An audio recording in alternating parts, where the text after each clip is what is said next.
Film की शुरुआत होती है निक मार्शल से, जिसे औरतों से प्यार है लेकिन अपने ही अंदाज में। बचपन से ही अपनी शो गर्ल मां की बदौलत वो बैक स्टेज के ड्रेसिंग रूम में बड़ा हुआ, जहां वो हमेशा अधूरी कपड़ों में औरतों से घिरा रहता था। उसकी मां के लिए सबसे जरूरी चीज उसका बेटा था और जल्दी ही वो डांसर्स का लकी चार्म बन गया। बचपन से ही निक को औरतों का बहुत ध्यान और प्यार मिला, जिससे वो एक बेशर्म प्लेबॉय बन गया। उसे पूरा यकीन था कि वो औरतों के बारे में सब कुछ जानता है। हर सुबह उसकी हाउसकीपर, जिसे वो बस बेबी कहता है, उसे जगाती है।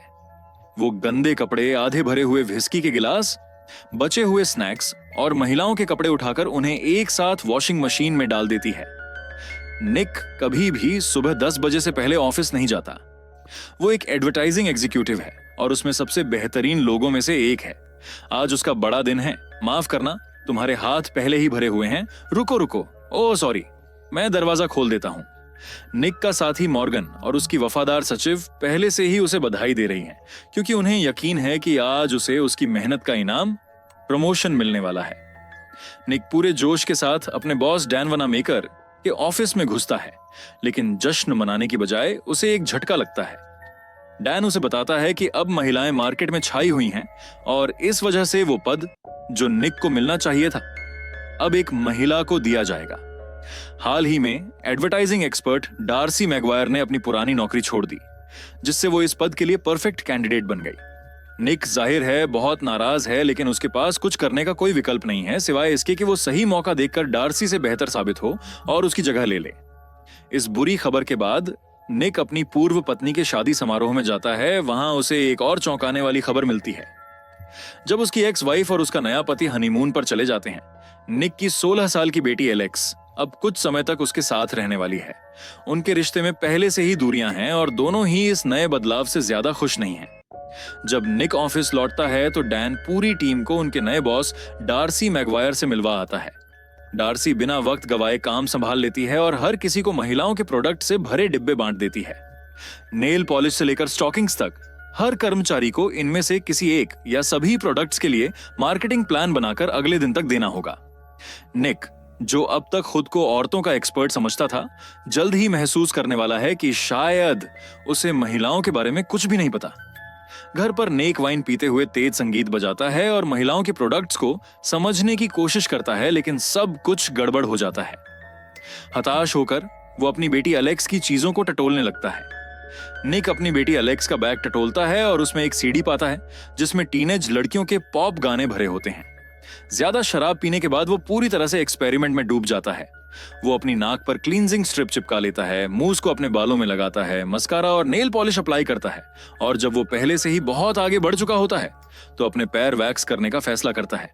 जैसे ही वो वैक्स पट्टी खींचता है, दर्द बहुत तेज होता है, लेकिन वो किसी तरह बर्दाश्त कर लेता है। अंत में वो खुद को पैटी हॉर्स टाइट्स में फिट करने की कोशिश करता है। उसी वक्त जब वो ब्रा पहनने की तैयारी में होता है, एलेक्स अपने बॉयफ्रेंड के साथ घर आ जाती है। एक जबरदस्त बहस छिड़ जाती है। एलेक्स निक पर इल्जाम लगाती है कि उसे किसी की परवाह नहीं है, यहां तक कि उसे उसके बॉयफ्रेंड का नाम तक याद नहीं। निक उसे गलत साबित करने के लिए अचानक बॉयफ्रेंड का नाम याद करता है और जल्दी से उसे बताने दौड़ता है, लेकिन वो गलती से बाथ बीड्स पर पैर रख देता है, फिसलता है और सीधे पानी से भरे बाथटब में गिर जाता है और हालात और बिगड़ जाते हैं जब उसके हाथ से हेयर ड्रायर भी बाथ में गिर जाता है। तेज करंट लगने से वो बेहोश हो जाता है और अगली सुबह तक होश नहीं आता। सुबह उसे उसकी हाउसकीपर बेबी की आवाज से होश आता है, जो हमेशा की तरह बड़बड़ा रही होती है, लेकिन जब निक उसे चुप रहने के लिए कहता है, वो हैरान होकर जवाब देती है कि उसने कुछ कहा ही नहीं। हनी, मेरे लिए एक बैगल और क्रीम चीज बना दो। तुम्हें पता है, खाली पेट सोचो, तुम्हारी जानकारी के लिए मुझे भूख भी नहीं लगी। किसने कहा कि तुम उलझन में हो, बस थोड़ा सुस्त हो। वो हमेशा की तरह काम पर जाने के लिए निकलता है। फ्लो होटल की डोरमैन उसके लिए टैक्सी बुलाती है और अपनी रोज की गंदी मजाक करती है, लेकिन इस बार निक को लगता है कि उसने मजाक पहले ही अपने दिमाग में सुन लिया। तुम्हारा स्वागत है मेरे छोटे स्वीट्स। हैरान होकर वो टैक्सी ना लेकर पैदल जाने का फैसला करता है। जल्द ही वो औरतों की भीड़ में पहुंच जाता है। तभी उसे एक डरावनी सच्चाई का एहसास होता है। वो उनके विचार सुन सकता है। ऑफिस में हालात और खराब हो जाते हैं। दिमाग में आवाजें तेज होती जाती हैं। उसकी महिला सहकर्मियों के विचार एक बड़े तूफान की तरह उस पर टूट पड़ते हैं। ये कितना बेवकूफ है, और कोई भी विचार उसके लिए अच्छा नहीं होता। जो इमेज उसने खुद की बनाई थी एक स्मार्ट और चार्मिंग आदमी की, वो पल भर में टूट जाती है। फिर उसकी नजर एरन पर पड़ती है, जो शांत स्वभाव की लड़की है और ऑफिस में दस्तावेज पहुंचाती है, लेकिन उसके मन में सिर्फ दुख भरा हुआ है। वो खुद को अदृश्य महसूस करती है और उससे भी बुरा, वो बहुत तकलीफ में है। अजीब तरह से सोचते हुए निक को एहसास होता है कि केवल उसकी सचिव ही उसे कुछ पलों की शांति देती है। असल में उनके दिमाग में कुछ भी नहीं चल रहा होता। घबराकर निक अपने दोस्त मॉर्गन को सब कुछ बताता है, लेकिन मॉर्गन को लगता है कि यह निक का कोई नया मजाक है। वो उसे एक मीटिंग में खींच ले जाता है, जिसे डार्सी लीड कर रही होती है। मॉर्गन निक से कहता है कि वो अपनी पूरी कोशिश करें। मीटिंग में सभी को महिलाओं के उत्पादों की मार्केटिंग के लिए अपने अपने आइडिया देने होते हैं। हमेशा की तरह निक एक आइडिया देता है, एक विज्ञापन जिसमें एक नंगी औरत झरने के नीचे खड़ी है, बस लिपस्टिक बेचने के लिए। लेकिन इस बार कोई कुछ कहने से पहले ही वो जान जाता है कि उसका आइडिया कैसा लगा। उसकी महिला सहकर्मी मन ही मन इस विचार की धज्जियां उड़ा देती हैं। निक चुप हो जाता है। बात को संभालने के लिए वो अपनी एक सहकर्मी का आइडिया चुरा लेता है, एक औरत जो सिर दर्द की दवा लेती है, सिर्फ इसलिए नहीं कि उसे सच में दर्द हो, बल्कि इसलिए कि उसे अपने पति के साथ सोने से बचना है। ये सोच उसे दिलचस्प लगती है और वो इसे ग्रुप में पेश करता है। डार्सी मानती है कि यह एक अच्छा और क्रिएटिव आइडिया है, लेकिन वो ज्यादा प्रभावित नहीं लगती। वो निक की हल्के शब्दों में तारीफ करती है, लेकिन निक जानता है कि वो पूरी तरह फेल हो गया। निक का दिमाग तेजी से दौड़ रहा था। औरतों की लगातार चल रही आवाजों की वजह से वो ठीक से सोच भी नहीं पा रहा था, ना ध्यान लगा सकता था और ना ही आराम कर सकता था। शांति की तलाश में वो घर चला जाता है। जैसे ही वो पहुंचता है, वो एलेक्स की रात खराब कर देता है, उसके प्रोम डेट को घर से बाहर निकालकर। फिर वो वही अजीबोगरीब सेल्फ केयर रूटीन दोहराता है जो उसने पिछली रात किया था। Face strips, moves, panty house, सब कुछ। लेकिन इस बार वो एक कदम और आगे बढ़ता है। हाथ में हेयर ड्रायर लेकर वो तूफान के बीच बालकनी पर खड़ा हो जाता है। उसे उम्मीद थी कि एक सही जगह बिजली गिरने से उसकी यह नई शक्ति खत्म हो जाएगी। ब्रह्मांड ने उसकी बात सुन ली और बिजली गिरती है। एयर ड्रायर को झटके से उड़ा देती है और निक जमीन पर गिरकर बेहोश हो जाता है। अगली सुबह वो उम्मीद के साथ जागता है, लेकिन एक समस्या है। वो ये टेस्ट नहीं कर सकता कि उसकी शक्ति गई या नहीं, क्योंकि पहली बार आसपास कोई औरत नहीं थी। उसे सच्चाई जानने के लिए एक औरत की जरूरत थी, लेकिन ना कोई फ्लो, ना कोई। वो नजदीकी सुपरमार्केट जाता है जहां हमेशा औरतें होती हैं। जैसे ही वो अंदर कदम रखता है, उनके विचार उसके दिमाग में धमाके की तरह गूंजने लगते हैं। उसकी शक्ति अभी भी मौजूद थी। डर के मारे वो सीधा अपने पुराने कपल्स थेरेपिस्ट के पास जाता है, जिसके पास वो और उसकी एक्स वाइफ पहले जाते थे। कुछ अजीब लेकिन कारगर ट्रिक्स से वो उन्हें साबित कर देता है कि वो सच में औरतों के दिमाग की बातें सुन सकता है। लेकिन थेरेपिस्ट डरने की बजाय उसे चौंकाने वाली सच्चाई बताती है, ये कोई श्राप नहीं, ये तो एक जबरदस्त तोहफा है। तुम्हारे पास एक सुपर पावर है निक। तुम लोगों के विचारों को प्रभावित कर सकते हो, उन्हें अपने हिसाब से बदल सकते हो और जो चाहे वो हासिल कर सकते हो। ये सुनकर निक की दुनिया बदल जाती है। वो तुरंत इस सलाह पर अमल करता है और उस एक औरत को इंप्रेस करने का सोचता है जो अब तक उसके जाल में नहीं फंसी। लोला, जो कैफे में काम करती थी, असल में वो निक को पसंद करती थी, लेकिन उसे कब का भुला चुकी थी। अब अपने नए ज्ञान के साथ निक बिल्कुल सही बातें कहता है और बूम, लोला डेट के लिए हाँ कह देती है। ऑफिस में वो एक के बाद एक महिला सहकर्मियों पर अपनी जादूगरी अमल करता है। जो औरतें उसे नापसंद करती थीं, अब उस पर फिदा होने लगती हैं। एक तो सोचती भी है, अजीब है, मुझे हमेशा लगता है कि वो मुझे घूर रहा है, और यह नया ध्यान उसे बहुत अच्छा लगता है। अब उसकी आत्मविश्वास और बढ़ जाती है और वो अपने असली टारगेट पर ध्यान लगाता है, डार्सी। निक ने ठान लिया है कि उसे कंपनी से बाहर करना है। डार्सी के खास विचारों को सुनकर उसे पता चलता है कि वो एक नई एड एजेंसी की तलाश में है। यह एक बहुत बड़ा कॉन्ट्रैक्ट है और निक से अपने लिए चाहता है, लेकिन डार्सी उसे चेतावनी देती है कि नाइकी महिलाओं के कपड़ों पर फोकस कर रहा है। पिच बिल्कुल परफेक्ट होनी चाहिए, हमें एक औरत की तरह सोचना होगा। निक को अपने नए टैलेंट पर पूरा भरोसा है और डार्सी से कहता है, चिंता मत करो, मैंने सब संभाल लिया है।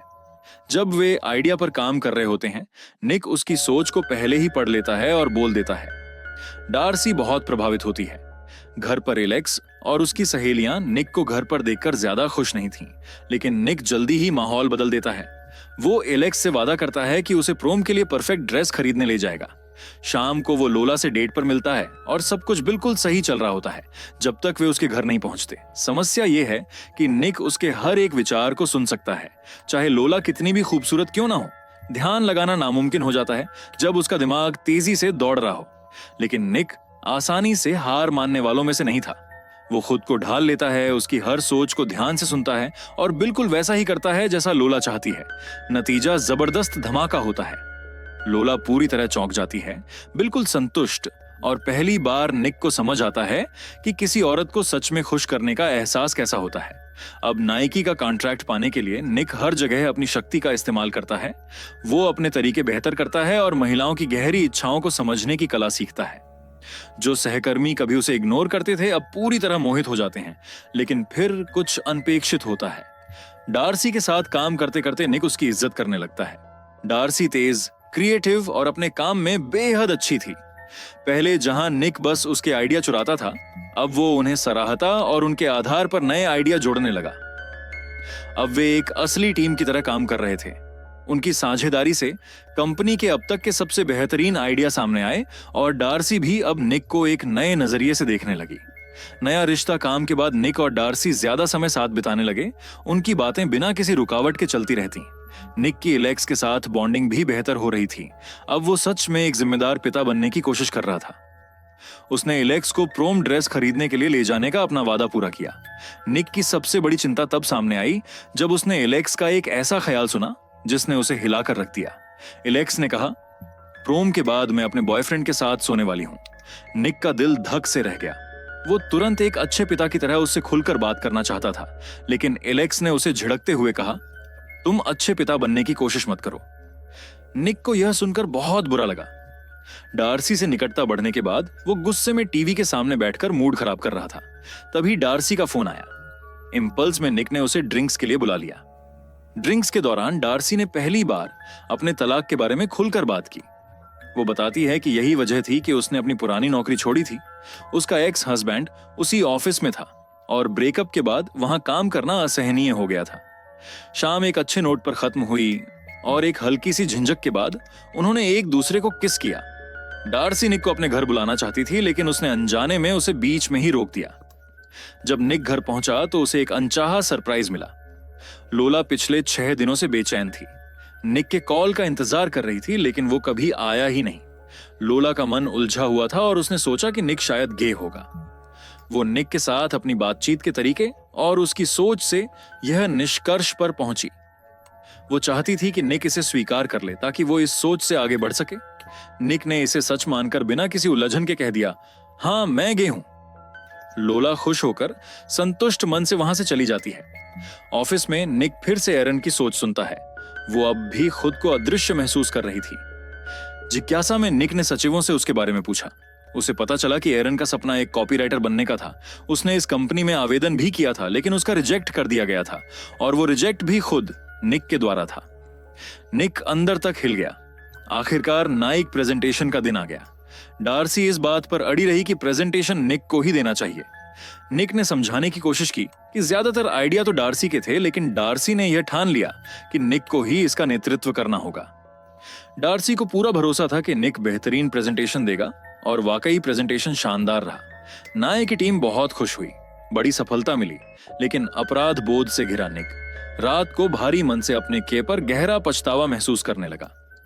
निक ने डार्सी को एक संदेश लिखना शुरू किया जिसमें वो स्वीकार करने वाला था कि उसने उसकी ज्यादातर आइडियाज ले ली थीं, लेकिन इससे पहले कि वो इसे भेज पाता, डार्सी उसके दरवाजे पर आ गई और उसे अपना नया अपार्टमेंट दिखाने के लिए आमंत्रित किया। वे शाम एक साथ बिताते हैं और एक दूसरे की ओर करीब आ जाते हैं। अगली सुबह निक आत्मविश्वास से ऑफिस पहुंचता है, लेकिन उसे चौंकाने वाली खबर मिलती है कि नाइकी ने कॉन्ट्रैक्ट साइन करने के लिए हाँ कर दी थी, लेकिन डैन ने डार्सी को नौकरी से निकाल दिया था। निक हैरान रह जाता है और डैन से बहस करता है कि डार्सी ही इस कैंपेन की सफलता की असली वजह थी, लेकिन डैन अपना फैसला नहीं बदलता। निक तय करता है कि वो सच्चाई बताने के लिए डार्सी के पास जाएगा, लेकिन रास्ते में उसे एक और संकट का सामना करना पड़ता है। एरन ऑफिस नहीं आई थी और उसका कोई पता नहीं था। निक को अजीब सा डर महसूस होने लगता है कि कहीं कुछ गलत ना हो गया हो। वो तुरंत उसका पता लगाने के लिए चाइना टाउन की ओर बढ़ता है। अजनबी गलियां उसे उलझा देती हैं, लेकिन एक दयालु बुजुर्ग चीनी महिला उसे सही रास्ता दिखा देती है। हर कदम के साथ निक यही सोचता है कि कहीं बहुत देर ना हो जाए। तभी बिजली चमकती है और पास के ट्रांसफार्मर पर गिरती है, जिससे चिंगारियां उड़ने लगती हैं और तारों से तेज आवाज आने लगती है। उसी क्षण निक के भीतर कुछ बदल जाता है। वो इसे महसूस करता है लेकिन समझ नहीं पाता कि वास्तव में क्या हुआ है। वो जल्दी से एरिन के घर पहुंचता है और एरिन के अपार्टमेंट का दरवाजा थोड़ा सा खुला पाता है। अंदर कदम रखते ही उसकी नजर एक खाली दवाई की बोतल और एक गुड बाय नोट पर पड़ी। डर के मारे उसका पेट मरोड़ने लगता है, लेकिन तभी अचानक एरिन उसके पीछे आ जाती है। टेनिस रैकेट उठाए, खुद को अनजान घुसपैठिए से बचाने के लिए तैयार। कुछ बातें करने के बाद निक को एक चौंकाने वाली सच्चाई पता चलती है कि उसकी खास शक्ति खत्म हो चुकी थी। अब उसे औरतों के विचार सुनाई नहीं दे रहे थे। इतने लंबे समय बाद उसके दिमाग में सिर्फ खामोशी थी। हालात अजीब थे, लेकिन निक ने बिना समय गंवाए एरिन को बताया कि वो उसे एक कॉपीराइटर के तौर पर काम पर रखना चाहता है ताकि उसे वो मौका मिल सके जो पहले उसे नहीं मिला था। एरिन पहले तो हैरान रह गई, लेकिन फिर उसने खुशी खुशी यह ऑफर स्वीकार कर लिया। उसके बाद निक दिन भर डार्सी से संपर्क करने की कोशिश करता रहा, लेकिन हर बार उसकी असिस्टेंट टानिया फोन उठा लेती थी और डार्सी से बात नहीं करने देती थी। इसी बीच उसकी एक्स वाइफ शीजी का फोन आया। उसने बताया कि उनकी बेटी एलेक्स पूरी रात रोती रही थी और कई बार उसे फोन किया था। निक बिना देर किए एलेक्स के प्रोम वेन्यू पर पहुंचा। वहां उसे पता चला कि एलेक्स ने अपने बॉयफ्रेंड के साथ शारीरिक संबंध न बनाने का फैसला किया था और इसी वजह से लड़के ने उसे तुरंत छोड़ दिया था। शर्मिंदा थी और वो बस गायब हो जाना चाहती थी। निक अपनी बेटी के लिए वहां था। उसने उसे भरोसा दिलाया कि उसने सही फैसला लिया है। धीरे धीरे एलेक्स का मन शांत हुआ। फिर निक उसे घर ले गया। थकान से चूर एलेक्स अपने बिस्तर में जाकर सो गई, लेकिन निक अब भी बेचैन था। निक सो नहीं पा रहा था। उसका दिमाग बार बार डार्सी के बारे में सोच रहा था। उसे सब कुछ ठीक करना ही था। आधी रात में वो खुद को डार्सी के अपार्टमेंट के बाहर खड़ा पाता है। जब डार्सी दरवाजा खोलती है तो निक कुछ भी छुपाता नहीं है। वो सब कुछ कबूल कर लेता है। कैसे उसने डार्सी के आइडियाज का इस्तेमाल किया ताकि उसे कंपनी से बाहर कर सके, कैसे उसकी महत्वाकांक्षा ने उसे सही काम करने से रोक दिया और कैसे इसी दौरान वो उससे प्यार करने लगा। निक ऐसा आदमी नहीं था जो अपनी गलतियां मान ले, और ना ही वो अपने दिल की बातें इतनी आसानी से कहता था। लेकिन आज वो डार्सी के सामने खड़ा था। उसे ना सिर्फ कंपनी में वापस आने के लिए बल्कि उसके पास भी लौटने के लिए कह रहा था। डार्सी ने उसकी आंखों में सच्चाई देखी। उसे एहसास हुआ कि इस बार निक सिर्फ मुसीबत से बचने के लिए अपनी मीठी बातें नहीं बना रहा था। वो सच में बदल चुका था और शायद पहली बार उसे दूसरों से ज्यादा खुद की मदद की जरूरत थी। उसे एहसास हुआ कि वो भी निक से प्यार करती थी। उसने उसे माफ करने का फैसला किया। डार्सी ने निक को चूमा और निक ने बिना किसी झिझक के उसका जवाब दिया। ये वो पल था जिसका इंतजार दोनों ने बहुत पहले से किया था। फिल्म यहीं खत्म होती है। अगर आपको वीडियो पसंद आया हो तो वीडियो को लाइक करें, चैनल को सब्सक्राइब करें। धन्यवाद।